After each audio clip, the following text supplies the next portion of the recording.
What really happened with your host, Mike Rivero. You're listening to the Republic Broadcasting Network, where you'll find out what the Fukushima's going on.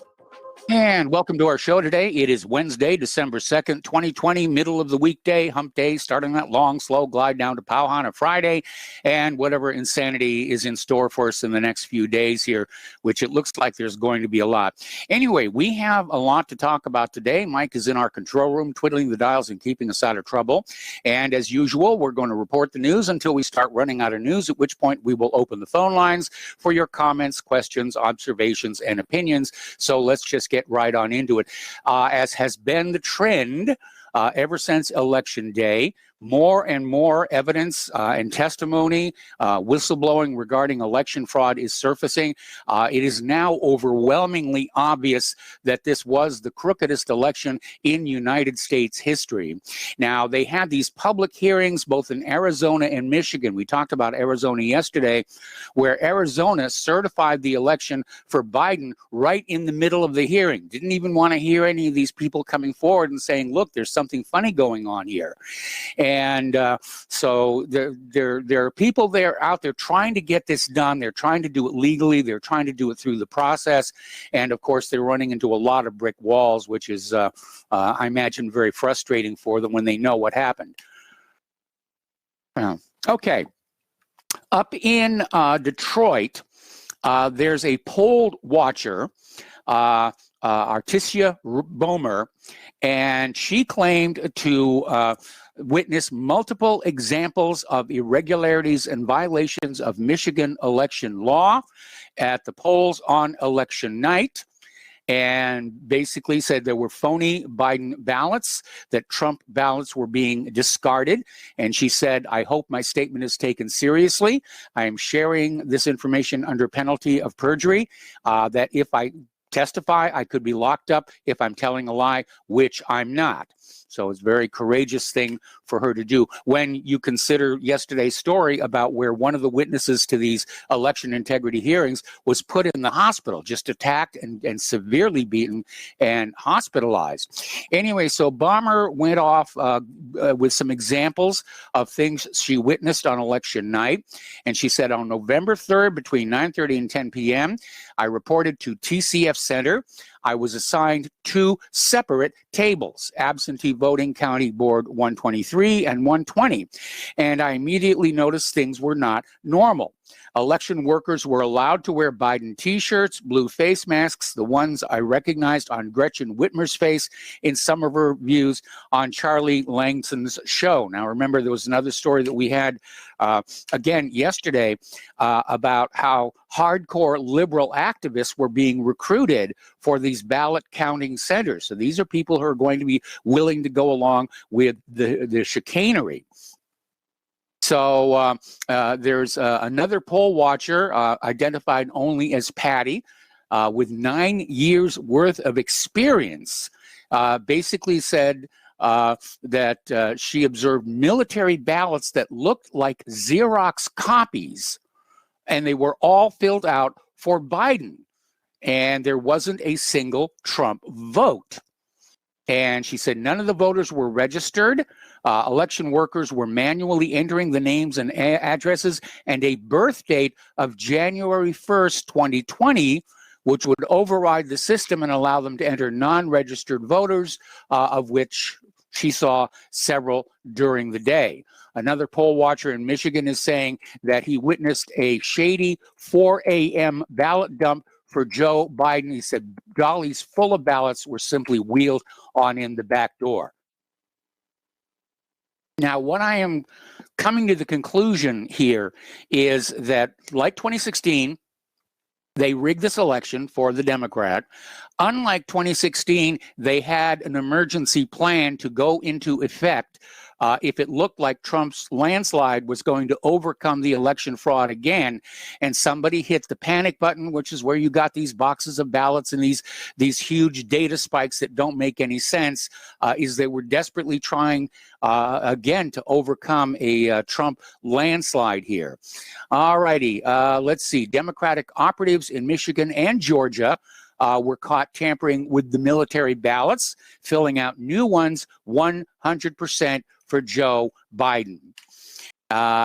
There's a nonpartisan group of citizens and statisticians who are challenging the credibility of Michigan's election results. They looked at the official data, they conducted an audit, and found troubling signs the election was subject to interference by mail-in ballot and fraud and algorithms. And apparently there was a lot of funny stuff going in with those mail-in ballots. And Trump did warn us when the Democrats started saying, COVID, do a mail-in ballot. That's where a lot of the chicanery was going to happen. And remember, mail-in ballots, fraudulent mail-in ballots, were used to try and defeat Abraham Lincoln from his seeking an additional term in office. Apparently, there is this postal subcontractor was told that over 100,000 ballots in Wisconsin were gathered on November 4th and then backdated for Election Day. So that's another indication that somebody had hit the panic button here. Interesting development coming out of Missouri. Apparently, it's been discovered that Dominion failed to pay Missouri taxes and is not allowed to operate in the state. But of course, they are still running the elections there. All righty. Now, apparently, another rigorous statistical analysis. This is over in Montgomery County, Pennsylvania. And what they found was this anomalous update to mail vote totals in the New York Times Edison data, which enormously benefited Joe Biden. And they say it looks very, very suspicious on a lot of different levels. So more and more people are pouring in. They're looking at the data that was actually published by the corporate media, and they are finding problems. And there's been another expose over in Pennsylvania where Democrats used fake voter registration birthdays to commit voter fraud. And what they did was looked at all the birthdays of all the registrations, and the distribution doesn't match what you would expect to find from birthdays in the American population. And basically, they found a number of counties in Pennsylvania have these extremely unlikely distributions of voter birth dates. And there's 7 counties representing almost 1.4 million votes. That is massive, massive fraud. Now, up to 280,000 ballots disappeared following a trip to Pennsylvania from New York. This is coming from Amistad, which is the Amistad Project from Thomas More Society. And apparently these votes simply vanished in Lancaster, Pennsylvania after being transported by truck from New York. Now, the big issue here is why are they transporting ballots from New York for the Pennsylvania election? But remember, we had that story where a Chinese company was contracted to produce counterfeit ballots for the 2020 election. And if my memory serves me correctly, it's actually a felony to drive, it's a federal crime rather, to drive the ballots across state lines during an election. Republicans in the Pennsylvania legislature are predicting a constitutional crisis over the election certification. They're looking at every legal avenue that would reclaim their authority over the election procedures and dispute the 2020 election results until all the claims of widespread fraud have been completely resolved. And Representative Russ Diamond told the Epoch Times, we're in extraordinary times and we're doing an extraordinary amount of research to see what the possibilities are. And like we said on this show just last week, he said, you know, the outcome is simply to make sure that Pennsylvanians know every legal vote was accurately counted and the final results reflect that. That's the only thing I care about. And I'm in agreement with that. This has gone way beyond, you know, Trump versus Biden. And this is about whether we, the American people, still have any say in the running of this country. And if we don't, then we're basically back to the specter of taxation without representation, which when I was growing up and going to elementary school, I was told that's a really good reason to kick out the government. Okay, apparently, GOP Representative Mike Kelly and Sean Parnell, the attorney representing GOP Representative Mike Kelly and Sean Parnell have asked the U.S. Supreme Court to hear a challenge to Pennsylvania's mail-in voting. And I understand that some Pennsylvania lawsuit was filed at the Supreme Court this morning. Now, Ted Cruz has kind of come on out and said that the Supreme Court should hear this emergency appeal on Pennsylvania election challenge. He said it should be held under expedited review, and I'm sure the justices are not eager to get caught up in this mess, remembering what happened back in 2000. But we know at least one of the justices, Alito, is all in favor of the Supreme Court taking a good look at all of these cases here. Now, there's apparently yet another whistleblower. This is in Pennsylvania again, and a postal truck driver estimated that 144,000 to 288,000 completed ballots were driven across 3 state lines last October. So they've been stuffing the ballot boxes all along. Down in Fulton County, which is Georgia's most populous county, apparently it's now come on out that they cut corners during the second recount of the November 3rd election, meaning they didn't actually do a recount. And, you know, everybody's tired of waiting in Fulton County because it's being delayed now on the claim that one of the Dominion machines has suffered some kind of a failure. And I'm sure they're scrambling down there to try and keep things looking proper. But at this point, the possibility of convincing the American people this was an honest and fair election, that is gone. That train has departed. That ship has sailed. And there was a poll that was out showing that half of Americans are already convinced this election was crooked.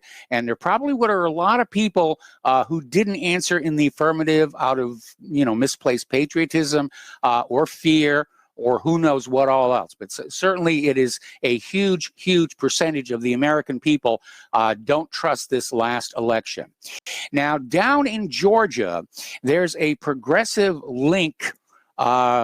group linked with Stacey Adams that is reportedly under investigation in Georgia for seeking out-of-state residents and dead people to vote in the upcoming special election. Remember, yesterday we reported where registrations had already been found with out-of-state forwarding addresses.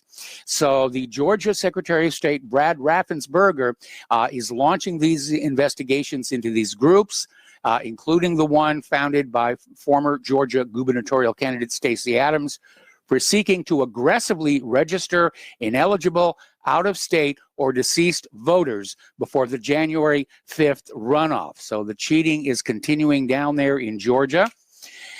My goodness, it just keeps on going here. Now, over in Maricopa County, Arizona, the GOP chairwoman, Linda Brickman, testified before members of the Arizona State Legislature that she personally observed votes for Donald Trump being tallied as votes for Joe Biden when input into the Dominion machines. Now, Brickman, head of one of the country's largest counties and a veteran county elections worker, submitted her testimony in a sworn affidavit under penalty of perjury. So more and more people are coming forward. People are angry. You know, people are very angry. They're very concerned that we don't really have a say in the running of this nation anymore. You know, there used to be this little comforting thing, no matter how bad things got in this country, that next election we'll vote the bastards out. Well, guess what? We can't do that anymore. Anyway, Bill O'Reilly's out there with a new video saying why he thinks this election just does not make any sense. And he lays out these numbers indicating how the election just doesn't add up.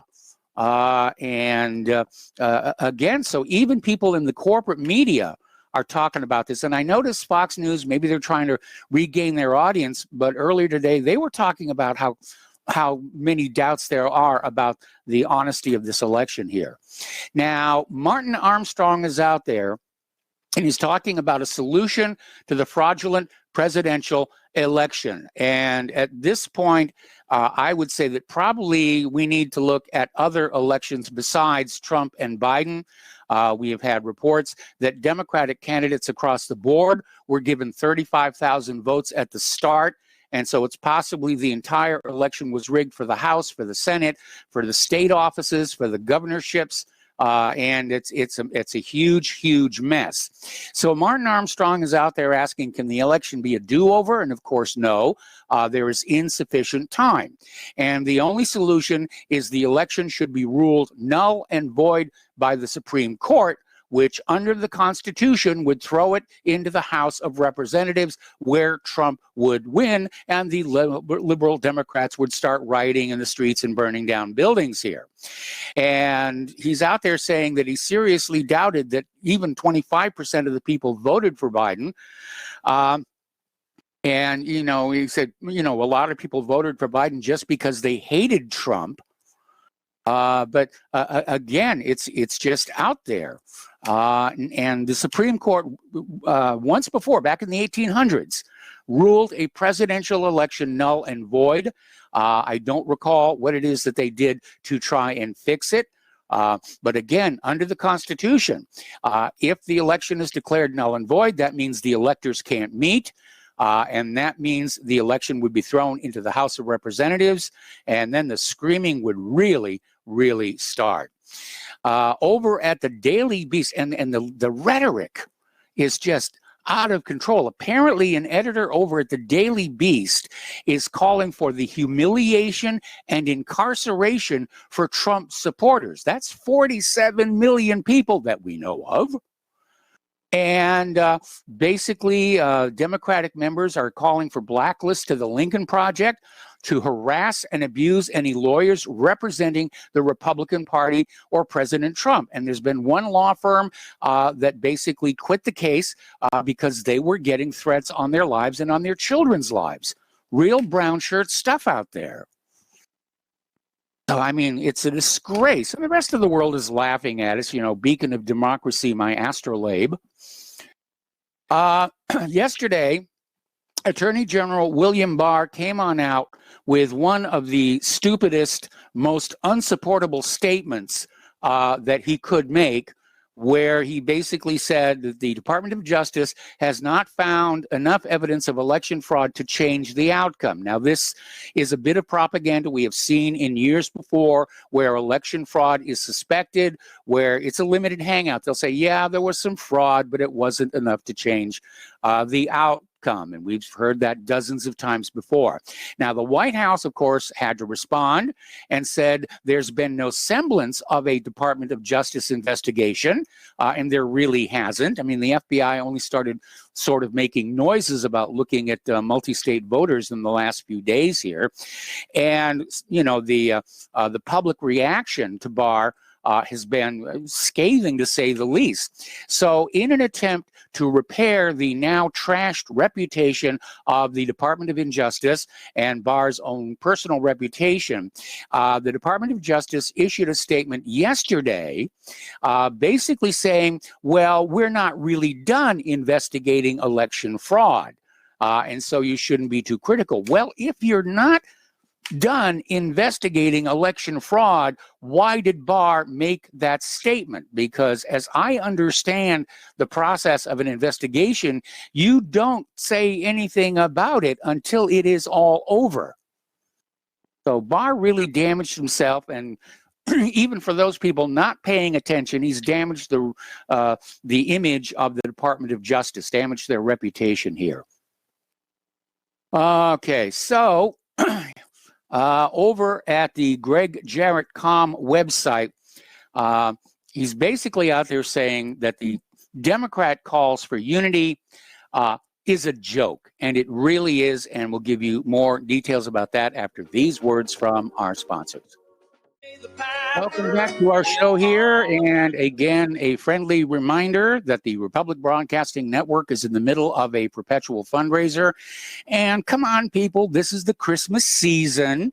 It's the season of giving. And here at Republic Broadcasting Network, we've all been good little boys and girls all year long, depending on who you ask, of course.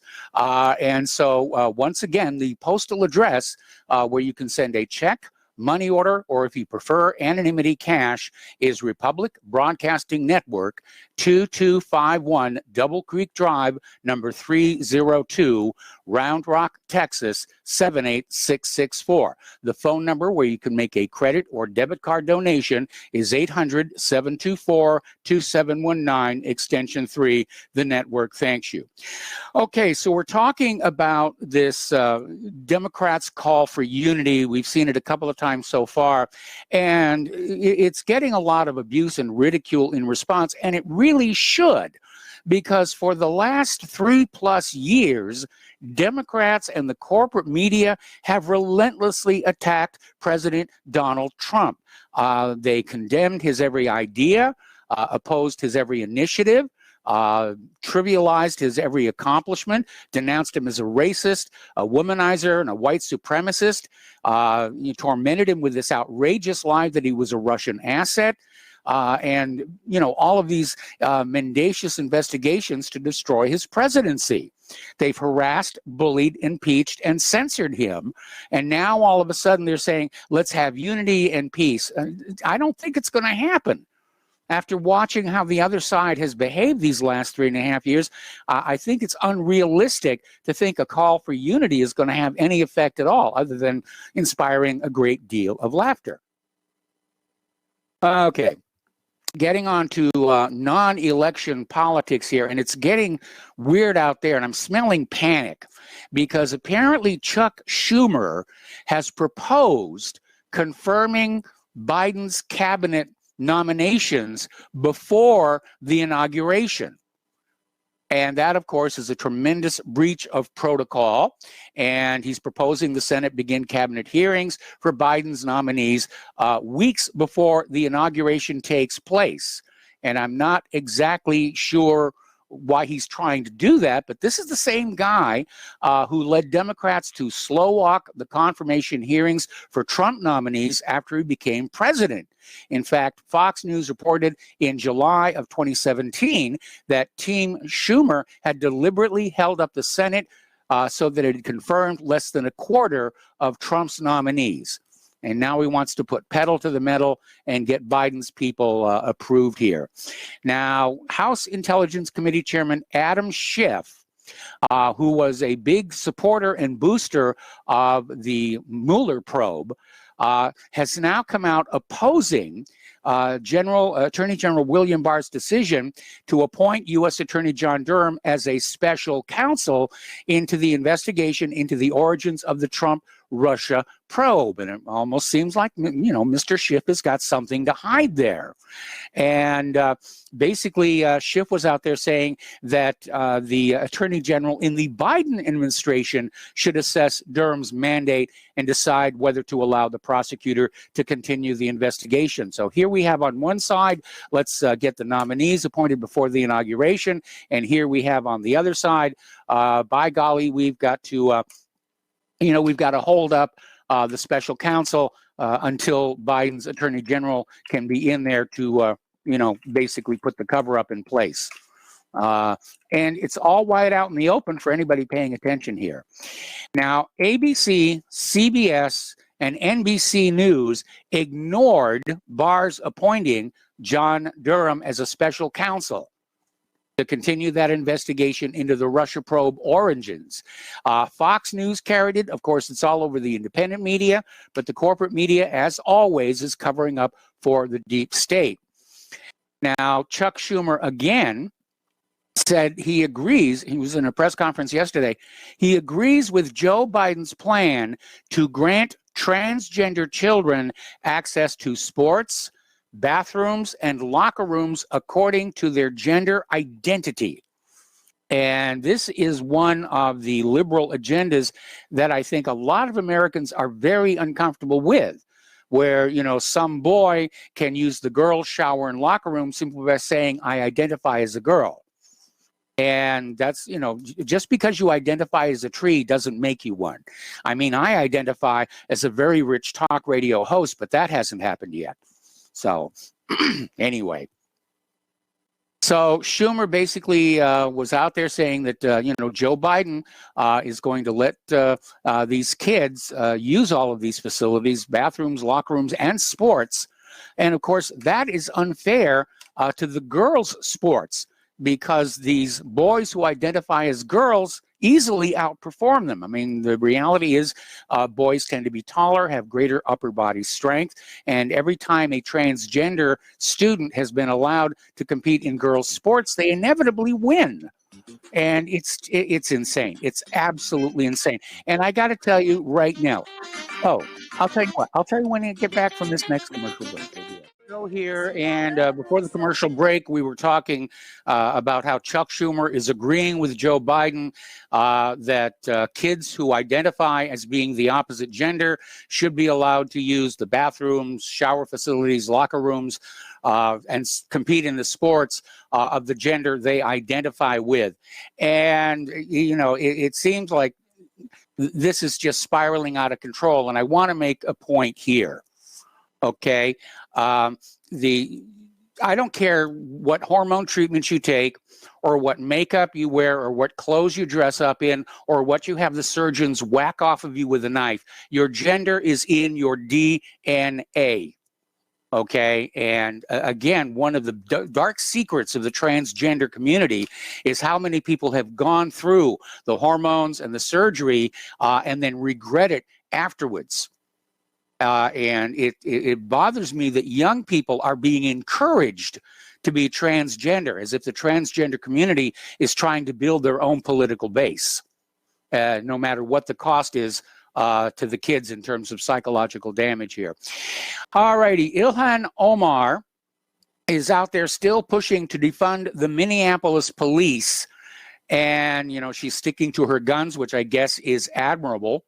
But she wants to divert millions of dollars away from the police department in favor of violence prevention, which sounds like a really cushy government job that uses up a lot of money and accomplishes absolutely nothing.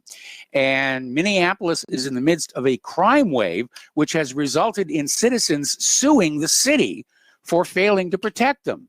Now, Joe Manchin has called out Alexandria Ocasio-Cortez on this same issue, saying not one senator supports defunding the police. And it is out of control. Getting on back to Minneapolis, apparently they have seen a shocking 537% spike in carjackings following, the reduction in the police force.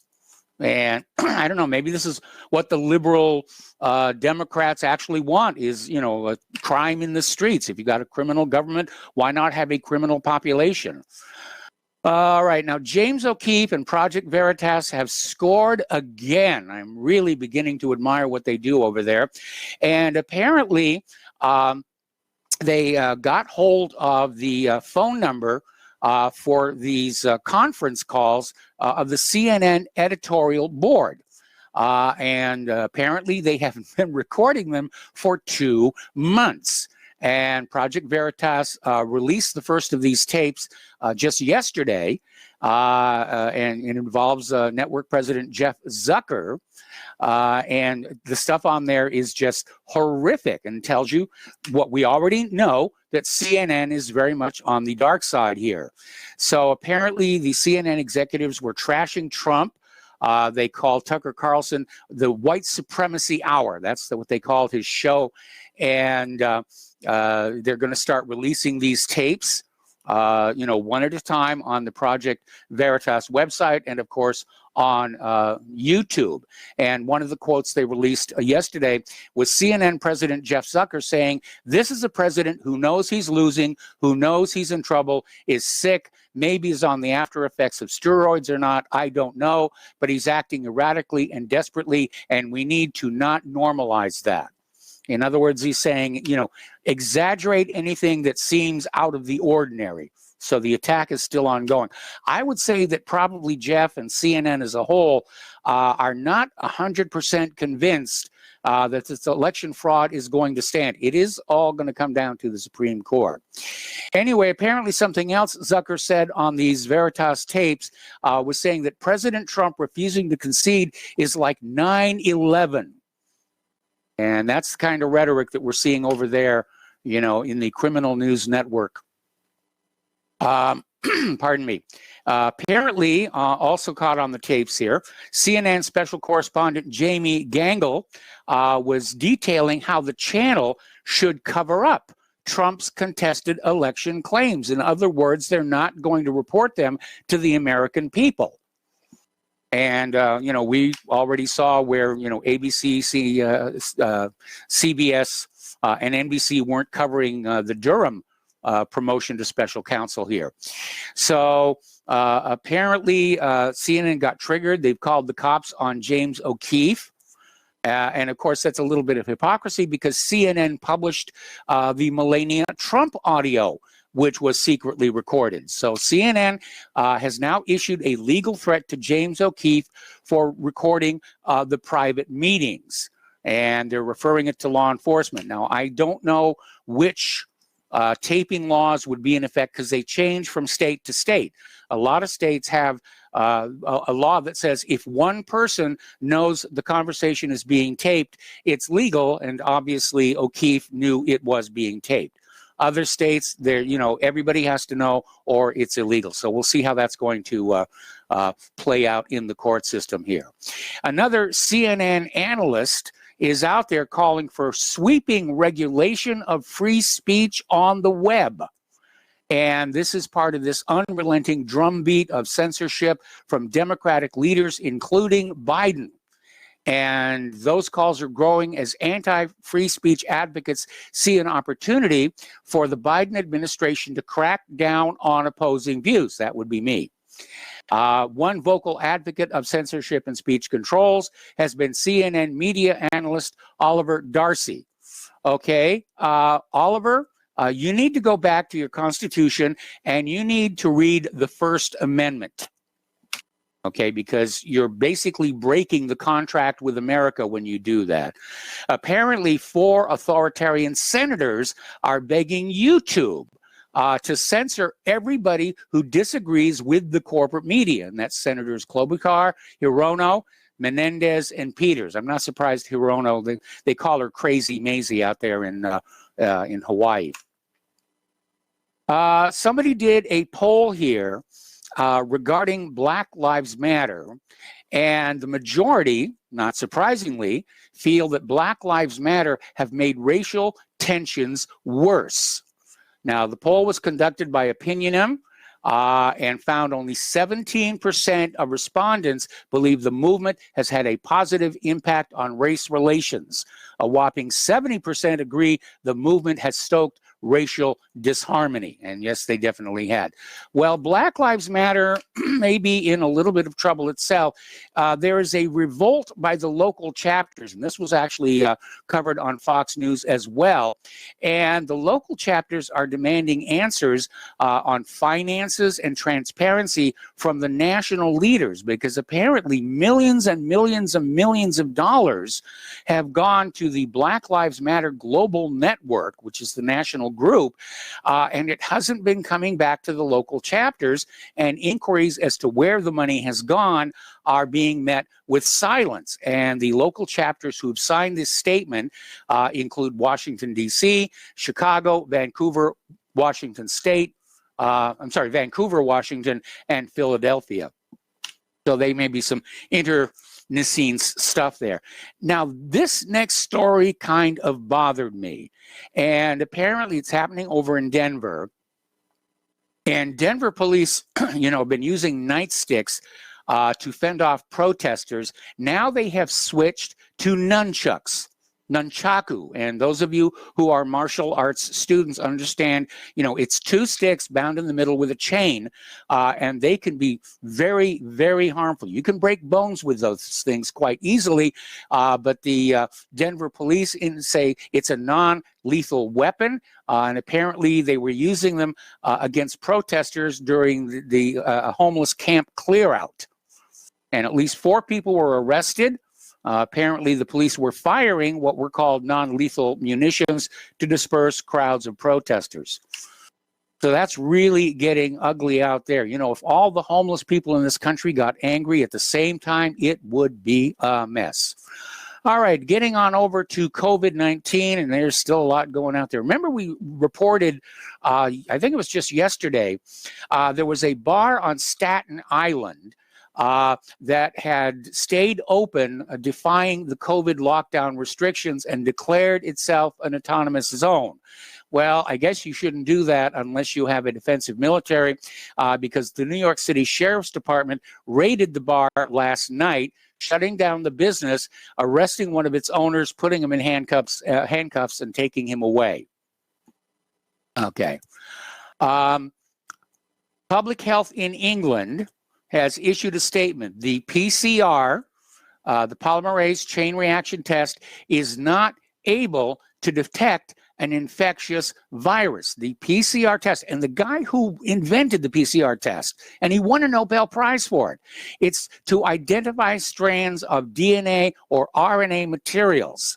And that's all it can do. And even he is saying this is not useful for a diagnostic test here. But Public Health England is saying the test cannot detect the infectious virus. It might pick up a fragment of another coronavirus and produce a false positive. And apparently the British government has known this all along. It's on its own website. And basically, they pronounce this second wave deceitfully and disingenuously. They throw up their hands in fake dismay and use these new scare numbers to terrorize the populace into going along with the 3-tier lockdown. All right. Now, apparently, there's been another study, and this one is titled Detection of 2019 Novel Coronavirus 2019 nCoV by Real-Time RT-PCR. This is your surveillance, and it's a peer-reviewed scientific article. Basically, they found 10 major scientific flaws at the molecular and methodological level, and basically said they can all lead to false positive results. Over in Ohio, apparently articles of impeachment have been filed against Governor Mike DeWine in response to his coronavirus orders. And he's a Republican, and apparently the Ohio Republicans are the ones pushing for his impeachment. So even party lines are breaking down as people are just getting, we're tired of being lied to. Very obviously, the total number of deaths in this country has not increased. That came out of that Johns Hopkins Society. As they kept claiming COVID was rising, seasonal flu was dropping to the point where CNN just quit tracking it. And it's more and more looking like they just grabbed a flu and said, oh, this is the new horrible disease. We're going to scare everybody into using mail-in ballots.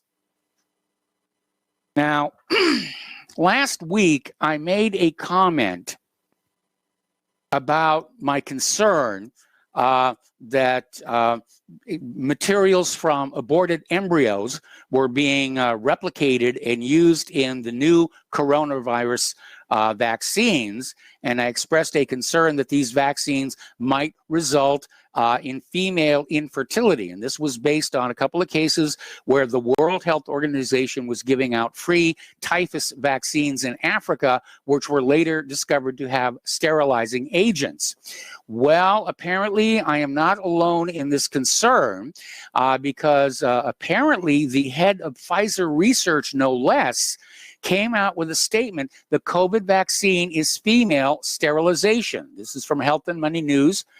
And he said the vaccine contains a spike protein called syncytin-1, which is vital for the formation of human placenta in women. And he says if the vaccine works so that it forms an immune response against this spike protein, then it's going to trick the female body to attack syncytin-1, which would lead to infertility of an unspecified duration. Now, over in Russia, Putin has ordered mass COVID vaccinations to begin next week in Russia.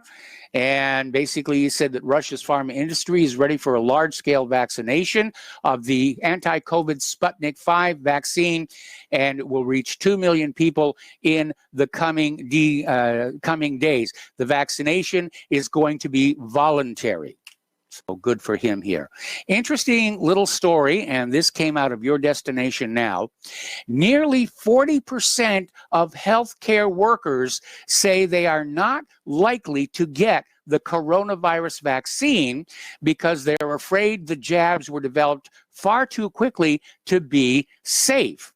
And of course, healthcare workers are expected to be among the first groups to receive the vaccine, but they're very, very wary about doing so.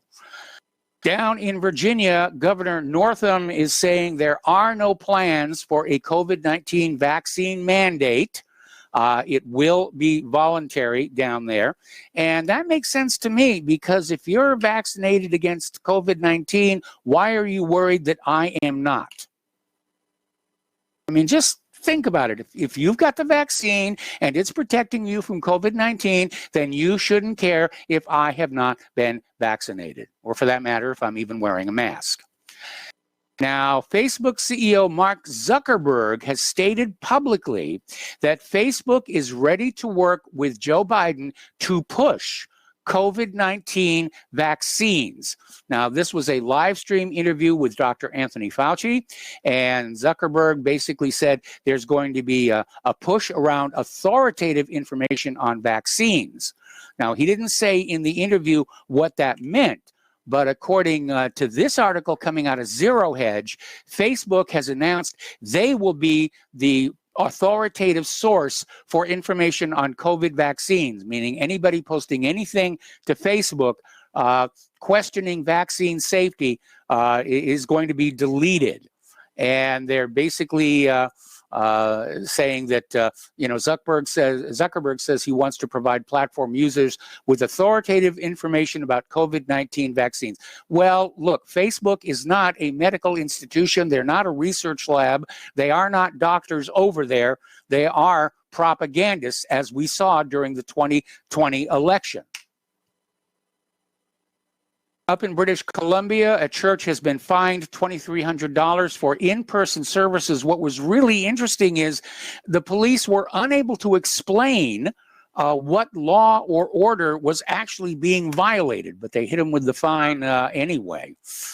Over in Great Britain, and again, they may say this is voluntary, but if you don't get the shot, there will be consequences. So Nadim Zahawi, let me say that again. Nadim Zahawi is the newly appointed minister to oversee Britain's COVID-19 vaccine deployment. I'm going to take another break here, and I'll finish the story when we come on back. And welcome back to our show here. We're talking about how Nadim Zahawi, who's the newly appointed minister overseeing Britain's COVID-19 vaccine deployment, is saying that the vaccine will not be mandatory, but that if you don't get the shot, you're not going to be able to return to normal life because everybody around Britain is going to be demanding to see proof of vaccination. And he's saying that if you're unable to demonstrate that you've been vaccinated, that you'll not be allowed access to restaurants, bars, sports venues, so forth and so on. So it's coercive, however you look at it. Okay. Now, apparently, there's an elite British Army unit that's being used to spy and combat anti-vax citizens. And it is very alarming and worrying to me that we have so much pressure to take a vaccination for this illness with a microscopic fatality rate. Again, I am very, very suspicious as to what is inside that needle. And like those 40% of medical workers who are doubting that they'll get the jab here, it was just rushed on through. And mistakes happen. Mistakes have happened before. Remember the 1976 swine flu debacle. Okay, turning to the international news here. Iran is continuing to release details around the assassination of Mohsen Fakhrizadeh. And apparently a senior Iranian official has said that the Monofegin Group, or MEK, is may be involved in the assassination. Now, we know the MEK from way, way back when there was this piece of propaganda called the Laptop of Death, which was supposed to be a laptop stolen from an Iranian scientist that had all these blueprints for nuclear weapons and everything on it, which were immediately denounced as obvious fakes by people who really know how to build nuclear weapons. And it was thought that Israel had used the MEK to sort of data launder this laptop as it found its way into people who would use it for propaganda purposes. Okay, Russia has announced yesterday it's deployed a number of its new S-300 version 4 missile defense systems for combat duty on a disputed chain of islands near Japan, which is likely to annoy the Japanese no end. And apparently they're on this island of Iturup in the Sakhalin region, and the heavy defense has now arrived.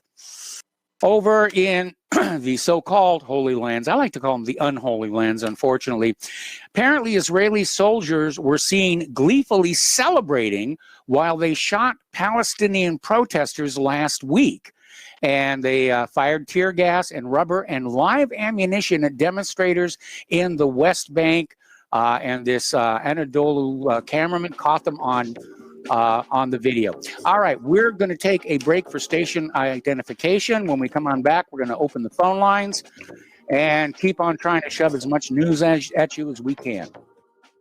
Welcome back to our show here. Hour number 2, we're going to open the phone lines, area code 512-248-8252. And we have a caller already on the line, Al in Canada. Hello, Al. Welcome to the show. What's on your mind?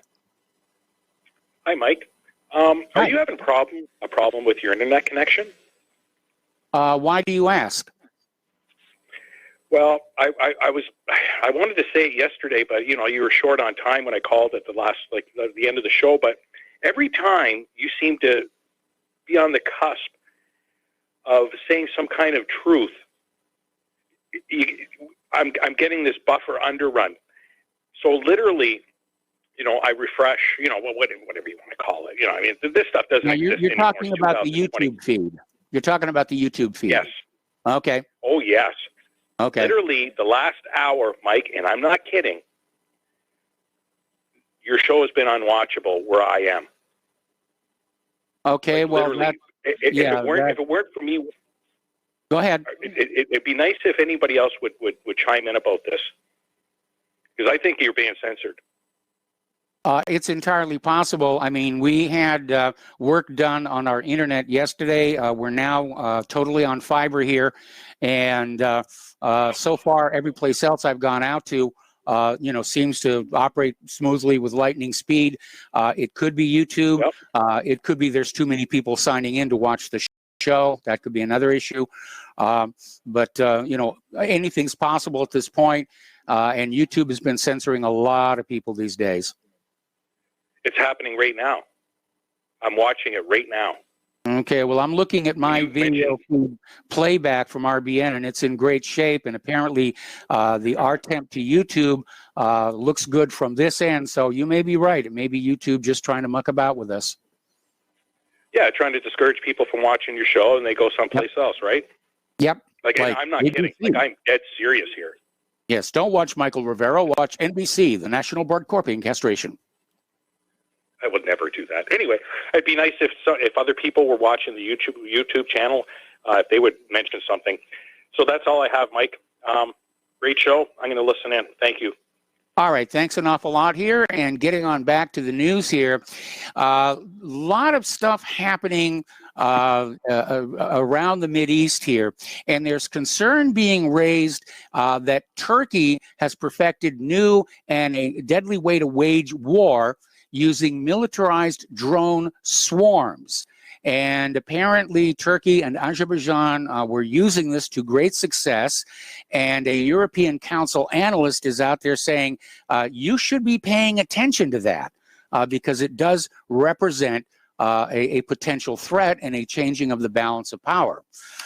Now, over in Ethiopia, they've got nearly a month-long war against their rebellious northern portion.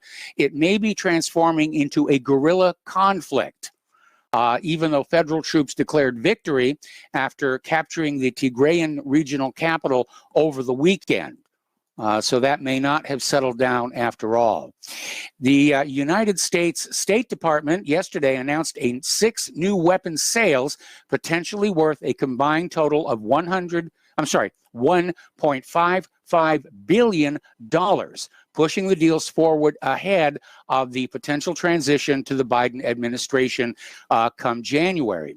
And the foreign military sales include torpedoes for Brazil, vehicles for Croatia and Lebanon, upgrades for Canadian aircraft, training for the Saudi military, and weapon systems for South Korean ships, according to the Defense Security Cooperation Agency. Congress now has a 30-day window to look at and block any of the deals they don't approve of. Okay, we're going to go back to the phones to Mark in North Carolina. Hello, Mark. Welcome to the show. What's on your mind? Yeah, how you doing, Mike? I'm doing fine. Yeah, I can hear you. Yeah. Did that guy just mention something about having problems with YouTube channel that keeps buffering? Yes. Yeah, because it does. All right. Anyway, all right. Let me clarify this. So you're saying it's hanging up where you are. It's basically buffering every few minutes or so. Okay. Well, then it does seem like maybe YouTube is playing games with us because, Al in Canada and you're in North Carolina, and that's not good. Anyway, what's on your mind? Yeah. Okay. Yeah. Well, about about the election, about Sidney Powell, and about Lynn Wood. Yes. These guys we got to support them. I love the way they're really coming around on this. Mm-hmm. I don't think it's hopeless anymore with Trump. I think he has a good shot. He made a great speech to the country. Said this may be the most important speech he said this is the most important speech I've made to you. And I believe he will definitely not leave until we're sure that this election was honest.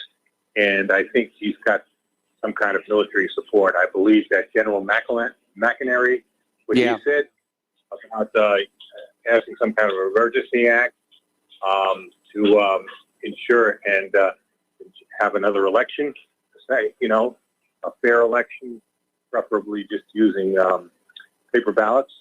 Yeah. And also, Lynn Wood said, I think we're coming close to them, Mike. I really do.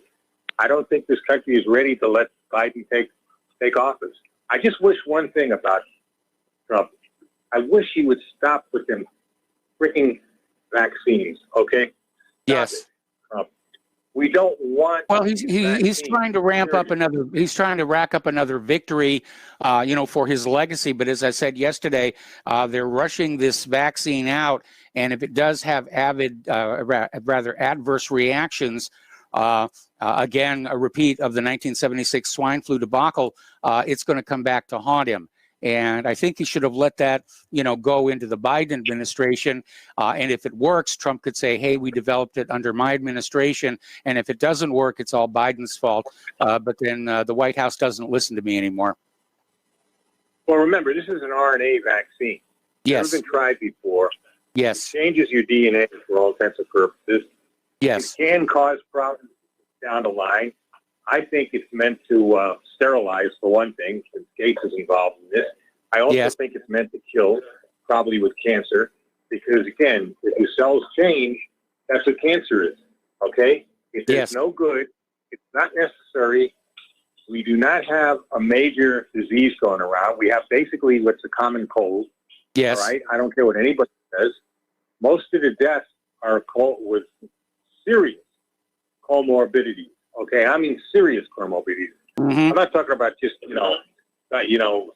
something or another here or there. I'm talking about really people, pretty much on the verge of death already. Okay, pretty much that's what most of these deaths are. For the most part, people, it's a bad cold. Some people take a little bit longer to get over it. probably because their immune system isn't that great. And other people get over it like in a few days. And most people don't even have any symptoms because they don't have it. That's a bunch of nonsense that you can be symptomless and pass it around. It's garbage. This is something they're trying to push on us. People, less and less people are buying it. The only places you really see people wearing a lot of masks in the liberal areas, it seems like, you know. You don't see, like, I'm close to a fairly liberal city here, okay? Yes. And that city, see everybody and their mother wearing it pretty much, even outside. But when you go outside of the town, I live outside of the town, okay? The rural area, nobody wears a mask, or very few people wears the mask, okay? Now, I don't know what it is about the left. They seem, I don't know whether they're especially afraid of this thing, or they're just conditioned to just follow. I think the latter. Don't know. I think the latter. It seems that way. But I'm telling you, Mike, they're making a mockery out of us with this thing. We've got to stand up to them. I don't care who's in office. We cannot keep following this thing. There is no reason to. This is not the Black Plague. It's not the 1918 flu, for crying out loud. This is basically a bad cold. And if it's even that bad of a cold, because most people don't even have. When I get a cold, I do get symptoms. I sneeze, maybe cough a little bit, I have to clear my throat, maybe get a bit of a sore throat. Okay? Most people don't even get that. And people who do get the sniffles, they run to these stupid testing sites and get tested. I mean, what's wrong with you people? Are you a bunch of hypochondriacs? Are you that stupid? Stop the testing. That's where they get these numbers from. Yes. Oh, the numbers show the cases. Like a friend of yours who doesn't even call anymore, you know, used to be in your, used to call all the time. The cases. They're not cases. It's nonsense. It's all to scare you. They want you to take that vaccine. They want a lower population. Just look at the Georgia Guidestones. Just understand Ted Turner. He was the one who put those things, who paid for it. I know they say I'm mysterious Mr. Christian. Just so happens it's in Georgia. It just so happens is at the time, you know, he's the creator of the Crap News Network. He's a billionaire. So who else would have it been? And we know he's a Malthusian on top of it, you know, less population. Of course it was him. We just got to stand up against these people. We got to make sure. And by the way, I hope to God it doesn't. If we do have a civil war, I hope to God it won't be a race war. Because I know that the Gateses and people like that want a race war. Okay? Because, and that's one thing that upsets me sometimes about some of the people who call you constantly in race. So one of you people even was talking about the worst thing is the illegal aliens crossing. No, the worst thing is we continue with these lockdowns. I'd rather take the illegal aliens and get rid of the lockdown, because most of these illegal aliens, once they become citizens, they're going to be loyal to this country, okay? Because, you know, in Mexico, they're not panicking over this over there. It's not it's ridiculous. If you notice, more and more so-called minorities voted for Trump this time. Yes. They understand where the left is coming from. They don't want this garbage.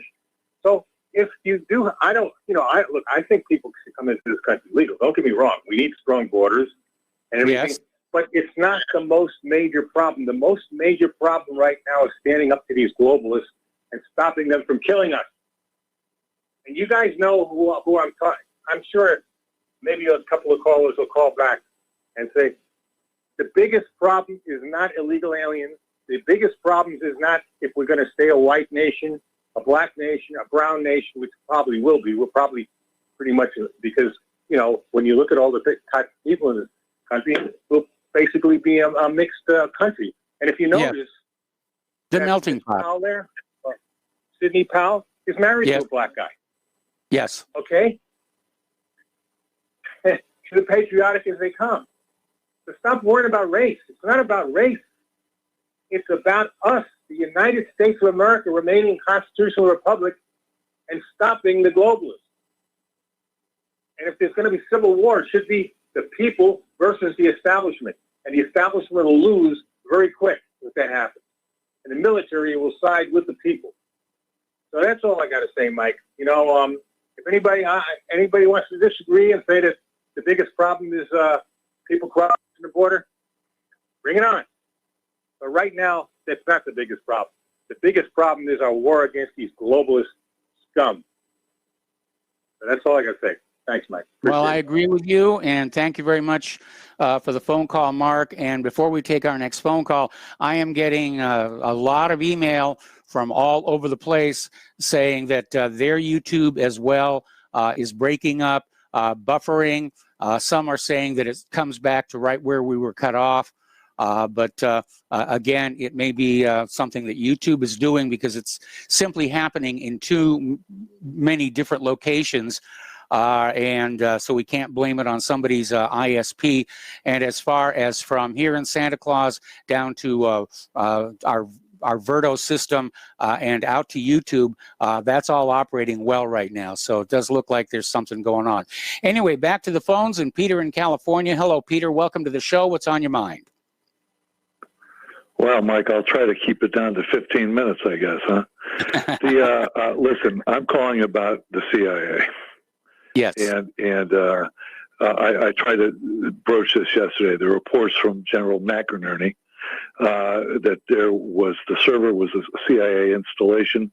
It was in Frankfurt. It housed the Dominion server. And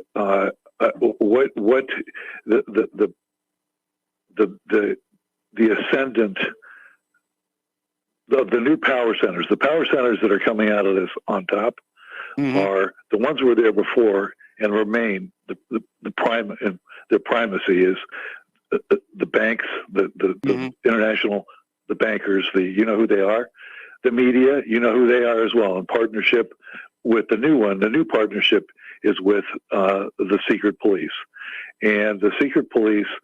And what was extraordinary is we have the U.S. military exchanging fire with the secret police, according to General McInerney. I hope, who knows whether it's true or not, but think about what an extraordinary event that is. And well, let me throw a little cold water on this here a little bit. First of all, it's to be expected that various spokespeople within the military and Pentagon and Department of Defense are basically saying this story is a complete fabrication. And I think had this really happened, we'd be hearing about it from the German media as well. How dare you violate our sovereignty? And a big question I've had since the beginning of this whole thing about this computer server in Frankfurt is, why did they need to send the data all the way over to Frankfurt, Germany, and then bring it back when you could have another machine, like, for example, in the Clintons' bathroom or something that could do the job just as well and not be as vulnerable? Well, if I can respond to that, I think that you're right to question that, of course. And I looked for local Frankfurt sources and German sources. But if you remember a couple of years ago, it came out that the CIA was dominating German media. Do you remember that? I remember that. They were dominating, and they were bugging all the German phones, and that came out, and they killed that story in Germany. We talked about that on the air. We also talked about it. Also about how they've counted the vote for several election cycles anyways in Spain, right? Yes. And how odd it is that all these servers are outside the United States. And it's very interesting that they're outside the United States if it's, and if it's true in a CIA facility. But what we do know for sure, Mike, is that they intervened in the election. We know for sure that they've been trying to coup Trump. Yes. Right? They've been doing it since 2016. They did it against Bernie Sanders. They're intervening in a massive way. And I just want to just go over the nature of what this organism is, this secret police that, by the way, bugged their own oversight committee several years ago. I remember they broke into the computer. Yeah. Yeah, their own people who are supposed to oversight them and threatened the staffers with treason charges. We know that they smuggle heroin, they smuggle cocaine, they smuggle all sorts of drugs. We know they're into human trafficking. We know that they're into arms trafficking, illegal arms trafficking. We know they make deals with drug cartels and head chopping Islamic militants. We know that they do murder for hire. That they have a murder. They have. We also know that they sell corporate trade secrets to people to the highest bidder. Yes, they do all this kind of thing, right? Yes. And then we think. Then I think back to the torture reports where they were raping little children in front of their parents in order to get them to talk. That they were disfiguring these little children in front of their parents. And Gina Haspel was a big part of that. And Gina Haspel was a big part of that. And this is the organization that has now taken, front and center in what's going to be the new power center. Think about that. Yeah. And we have to stand up to this. We cannot allow this horrible. This is the worst of the NKVD, which is worse than the KGB was, the predecessor, the NKVD, or this is worse than the Gestapo. Yes. This is awful stuff, and they're going to be partners. We already know that the other two. Peter, I got to put you on hold. Peter, I got to put you on hold. All right, don't hang up. We'll be right back. And welcome back to our show here, and we're finishing up with Peter in California. I think the only good thing we can say about current events is that everything is happening where anybody who's paying attention is going to see it, and people are just going to be angry. They're not going to want to live with this. Well, Mike, this horrible, sinister power center that's the secret police, which includes, of course, the Department of Justice and the FBI, but also, the surveillance part of it as well, and the total surveillance that they have on us. And so there's people the horrible secret police and murderous, drug-running, horrible, lawless secret police. The people in the media who have been trying to set the races off against each other by lying and priming those pumps, and the bankers who want to do the Great Reset. None of this is good for us, and it's like Larry, Curly, and Moe. Yes, they're all the good, the bad, and there's no good in this. There's the bad, the ugly, and the worse. This is really, really bad. This is hardly Plato's king. And, I wouldn't mind so much if there were no elections, if there was some benign monarch, but this is the worst combination possible. All of them have it in for us. So that's my comment, Mike. We got to stand up to these guys. And I did that. Yeah, we do. Commercial in 7 minutes. There we go. All right. Well, thanks an awful lot for the phone call. We're going to switch over to Don in Arizona. Hello, Don. Welcome to the show. What's on your mind?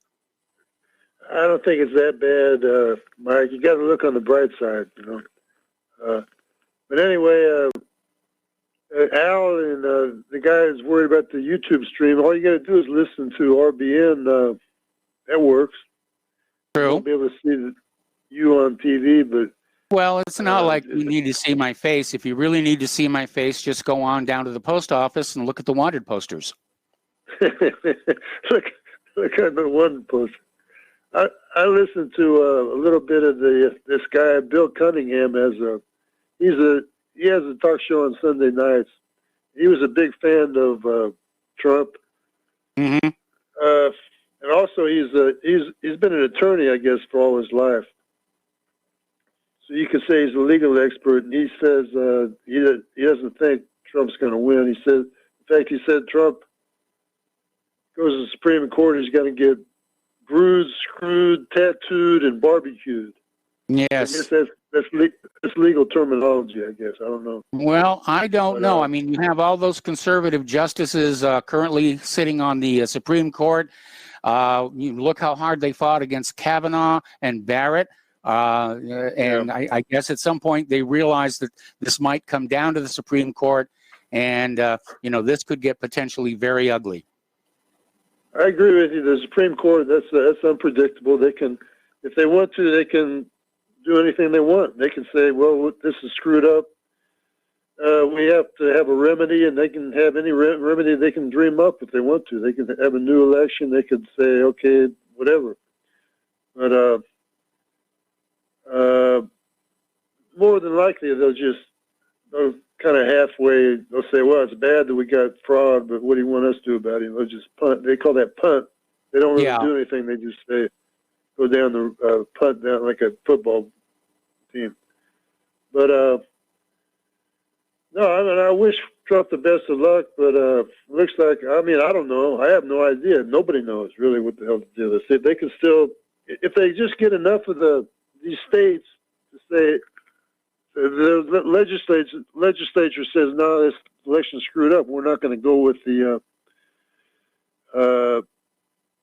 vote because the vote's screwed up, and then they're just saying we're going to send our own electors.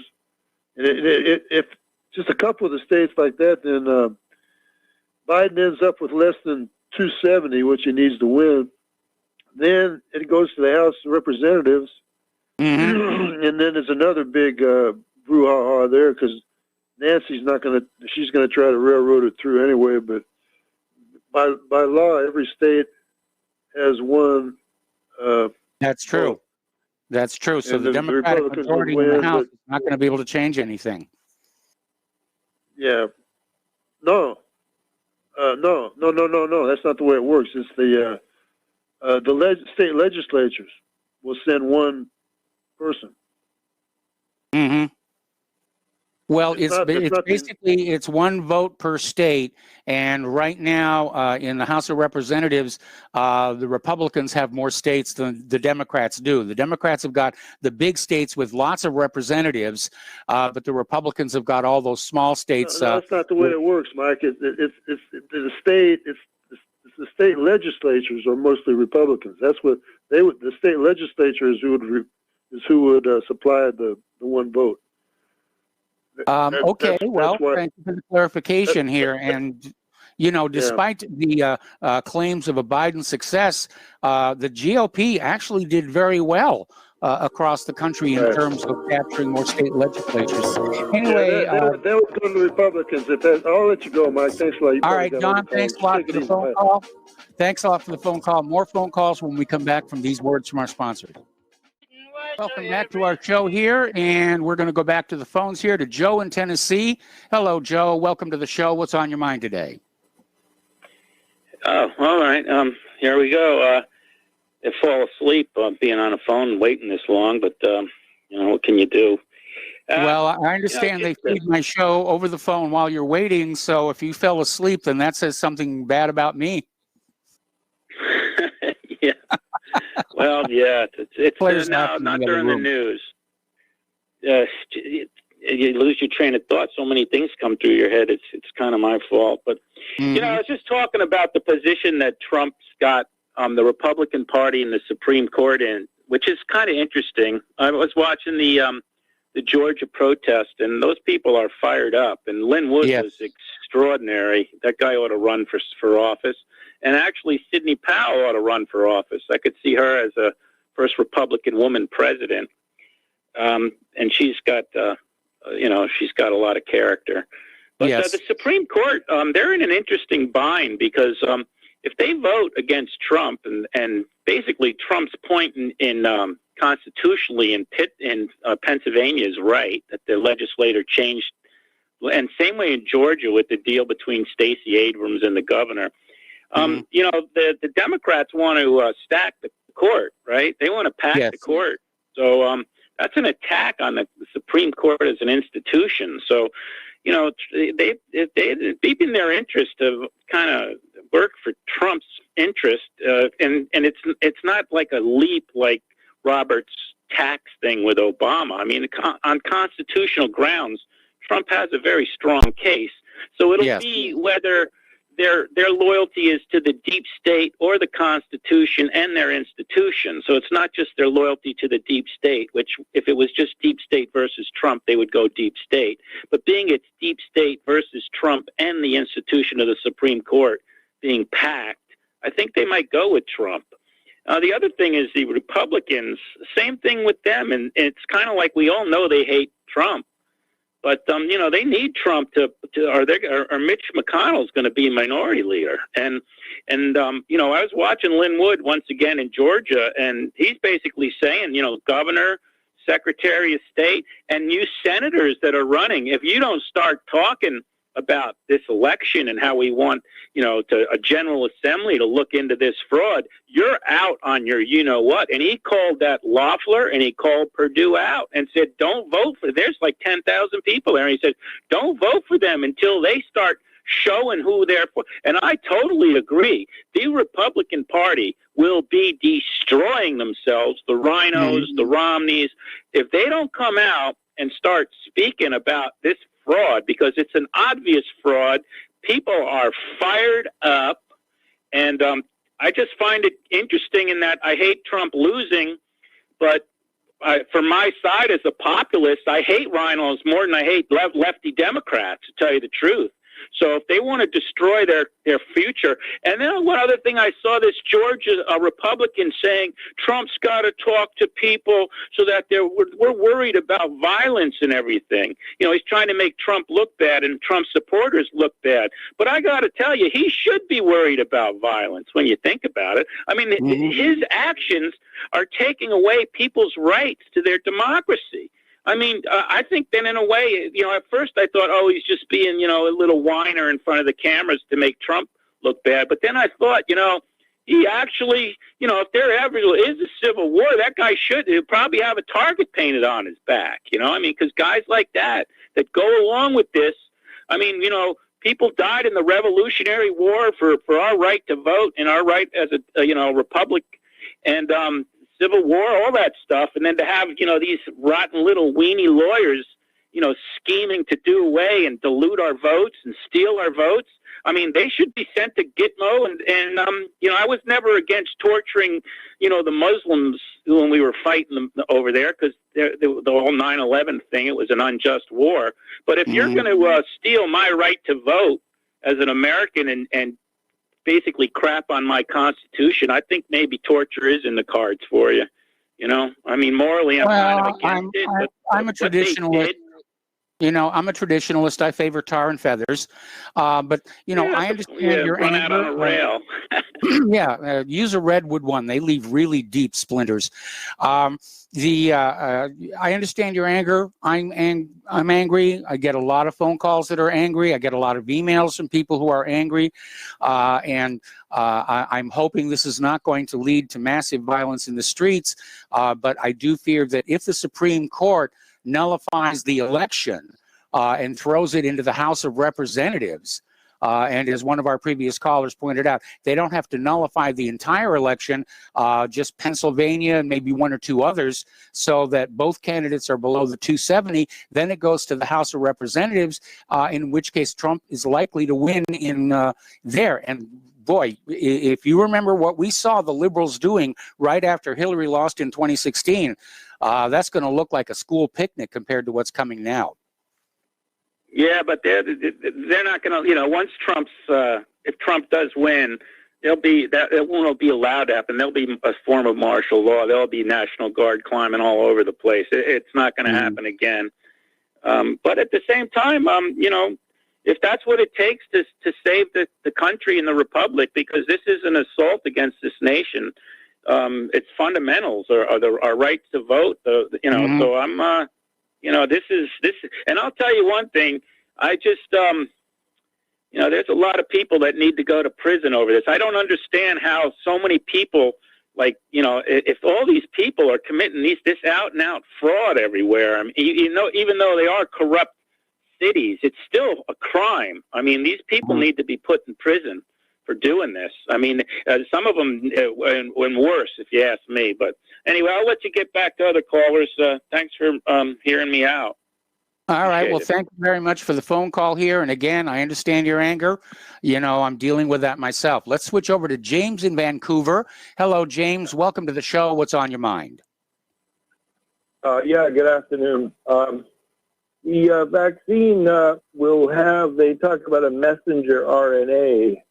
Yes. I believe that will be simply like a retrovirus, or sometimes called an oncogene, which is, of course, a gene that Yes. will make one susceptible to cancer. There's another hint also that's interesting in this, is that they talk about the vaccine having to be at minus 94 degrees Fahrenheit. And there's someone talking that there's polyethylene glycol Mm-hmm. in the vaccine, and that this polyethylene glycol, I believe, when it's below 94 degrees Fahrenheit, it won't move. But as the temperature goes up, what this glycol will do, low molecular polymer will do, is provide osmotic pressure to be able to push the RNA across the cell membrane. I Okay. just wanted to see what you thought of that. Well, that's an interesting explanation of the mechanism, and you're right. RNA in our cells, we do have RNA already. It does act as a messenger, taking instructions from the DNA and leading to protein synthesis. But there's a lot of stuff that's in this vaccine which does not sound like it's really for our best interests. Well, I've been thinking about this problem for the last couple of weeks, because various shows have been talking about the polyethylene glycol, and they're wondering why it's minus 94 degrees Fahrenheit. And there's a very important concept in polymers chemistry called glass transition temperature. Okay. You're probably this was what the Nassau problem was in 1986. Morton Sackall and Nassau and the O-rings. Yes. And so. Anyway, I just wanted to, get that out there, and maybe other people could, check it out or something like that. All right. Well, thank you very much for the information, and thank you very much for the call. And we're going to switch over to Tom in Florida. Hello, Tom. Welcome to the show. What's on your mind? When you get my disability, man. How much you getting my disability? Tom? Tom, are you there? Tom, are you there? Tom in Florida, are you there? Yeah, you're on. Holy shit. Yeah, but I ain't got it yet. Okay, well, I guess Tom in Florida wasn't paying attention here. And so I'm going to go back to the news for a little while until Tom gets his act together. All righty, so we're talking about COVID-19 here, and apparently this is sort of bridging between COVID-19 and the economic news here. Apparently the coronavirus stimulus talks have restarted, and the centrists in Congress have unveiled what appears to be a bipartisan plan. This was also on Fox News earlier today, and the Republicans have a plan to basically get about $900 billion out there to small businesses, to individual citizens, to basically try and keep the jobs and the businesses going, and keep people from losing their homes and so forth. But again, we are hearing the hardliners on the Democratic side insisting that there has to be all of this kind of bailouts for these Democratic cities and Democratic states that have run themselves into huge piles of debt with all the giveaways to illegal immigrants and various other programs.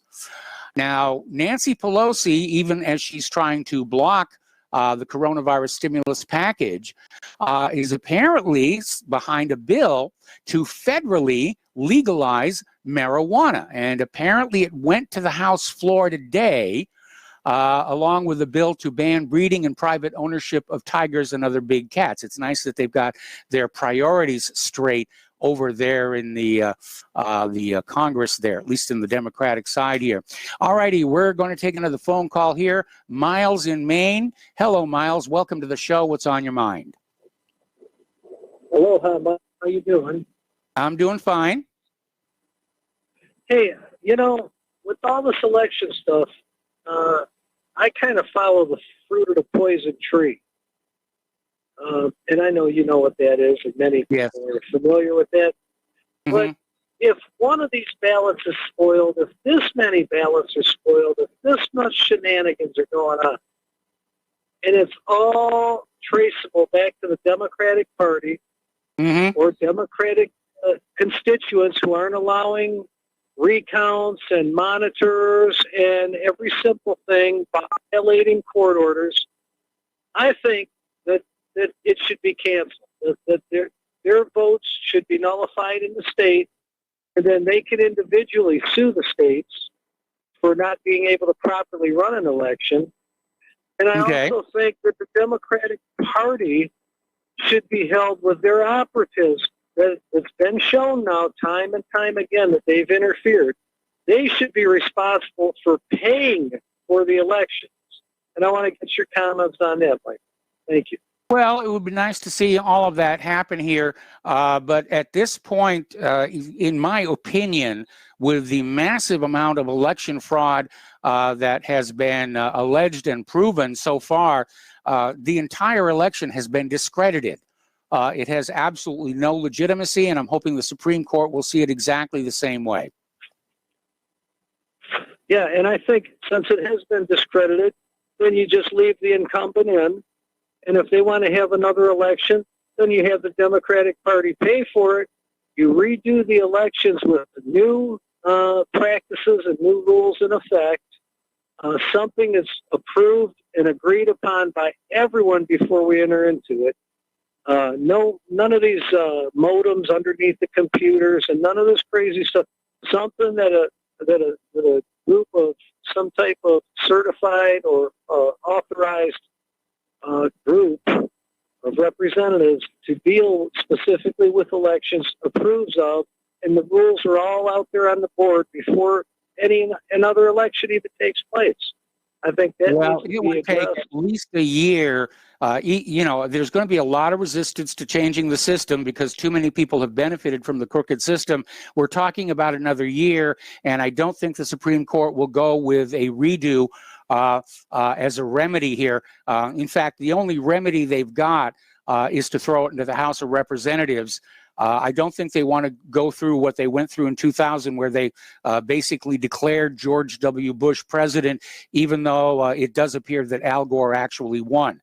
So, again, I would like to see the election system overhauled. Again, up at the top left corner of my main page, I have an article describing how you can have honest elections. And I'm not saying it's rig-proof, but it would be a lot harder to rig than what we just saw. I mean, our current system is set up to facilitate election fraud and to basically conceal it from any kind of investigation. Well, and I agree with that, Michael. I agree with your article up there and everything, and that's fine. But until they implement something, I think you don't do anything with Trump. He remains in office because we don't know if anybody won or lost, period. We don't know who won or who lost. And we know, looking at the numbers, I think Trump won, and it was stolen from him. He won by such a landslide, they had to hit the panic button and do all those spikes for Biden and all those extra boxes of ballots getting wheeled into the counting centers in the dead of night. That's the sign of somebody panicking that the election fraud wasn't overcoming Trump's landslide. And they made it so obvious what they were doing. The American people are waking up, and I think they would support a national standard for all elections. And I know that the state election commissions are going to scream states' rights, but very obviously they cannot clean up their act. They don't even seem to show any interest in cleaning up their act. And definitely something has got to be done. And if Trump pulls this off through the Supreme Court and the House of Representatives, I'm going to be pounding on the door of the White House saying, now is the time to fix the election system so that we don't have to go through this again. And I agree, Michael. And, I just love it what you say all the time, allowing the dictatorship to rear their heels and show everybody what they're about. It's exactly what's going on. And if the Supreme Court passes the ball, well, honestly, what in the hell do we need them for? Well, I would agree. And believe it or not, in the Constitution, the Supreme Court really wasn't given the authorities that it has arrogated since then. And so they have grown a little too big for their britches. Okay, Miles, I got to let you go. We got to take another break for commercials. Thank you, Mike. Got more callers waiting on the line, and we will be right back. Welcome back to our show here. We're going to go back to the phones to W in Texas. Hello, W. Welcome to the show. What's on your mind? Yes, real quick, Mike. Going back to the vaccine. Can you hear me? Yes, I can hear you. You're on the air. Okay, great. Okay, great. So one of the things about the Moderna, going to the gentleman that was speaking earlier, my understanding is it was actually made in like 2 days in January of 2020. And that's one of the things they're talking about. These types of vaccines, they're actually going to start pushing these mRNA vaccines more because you can make them quicker. Obviously, there's no safety or proper animal testing, so we're going into a new type of vaccines and so this is what's really we're all being used negative as about guinea this. pigs here, because the Yes, sir. the clinical trials are only for a few weeks here, and especially when you're messing with DNA, you might not see any adverse reactions for years. For years, and here's the other thing, Mike. If I'm also understanding, if you listen to a doctor named Carrie Madej, she talks about this a lot. She's saying just like a genetically modified fruit or vegetable, the company owns that vegetable, unlike an organic corn or organic vegetable or whatever. So in essence, legally, there's a possibility, and she talks about this, a possibility that people's kids or even us, if we get these genetically modifying or mRNA modifying vaccines, there's a potential legally they could, use this and say, hey, look, we found out in your DNA you're actually owned by this company, so you have to do this and do that. That's, as crazy as that sounds, I mean, they could pull that type of stunt. And here's it doesn't sound that crazy now. Now, I don't think it means chattel ownership in terms of slavery, but what it does mean is they could come out and say, we own your DNA, we own your genes. And that way, if they find something of value lurking in your DNA, they can just take it without giving you any compensation. I agree with you, but I think it could go as crazy as this year is. I think they could go crazy. They could go deeper than that. That's my opinion. The whole world is going crazy right now, led by the United States government. All right, well, W, I got to let you go. We've got time for another call before the end of the show. Tom in Florida, welcome back. What's on your mind? Yes, Michael, good day. I'm Michael real quick. First off, on the news today, here, these local news, they're saying that Trump should pardon Jared Kushner and Giuliani should be pardoned. Why are these local stations in these areas talking about Kushner needs to have a pardon before Trump steps down? Tom, move closer to the mic. Move closer to the mic. Can you hear me, Mike? Much better. Okay. So, I think if Trump decides he's not going to win, his contest against the crooked election here, I think he should pardon a whole bunch of people just to irritate the deep state here. And that would include Edward Snowden and Julian Assange. And I'd like to put in a push for Leonard Peltier and Mumia Abu-Jamal. I think they've spent enough time in jail for things they didn't really do. Anyway, Tom, I am sorry. I agree, Mike. We are out of time, and I apologize to those callers waiting on hold who did not get through.